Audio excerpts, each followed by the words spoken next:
આજે આપણે શીખીશું ખારિયા રાયતા મરચાંનું અથાણું। ખારિયા રાયતા મરચાં બનાવવા માટે અહીંયા મેં મરચાં ધોઈને સાફ કરીને અને ચીરી લીધા છે।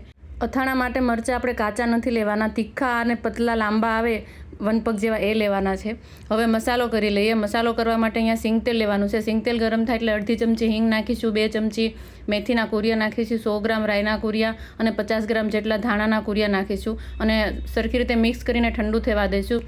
ત્યારબાદ આપણે 2 ચમચી વરિયાળી, અડધી ચમચી હળદર પાવડર, 1 મોટો ચમચો મીઠું અને અડધી વાટકી જેટલો 4 થી 5 લીંબુનો રસ નાખીને બધું સરખી રીતે મિક્સ કરીશું। અને હવે આપણે જે ચીરીને તૈયાર કર્યા હતા મરચાં એમાં સરખી રીતે દબાવીને બધો મસાલો ભરીશું। હવે એના ઉપર આપણે લીંબુ ભરીને મૂકીશું।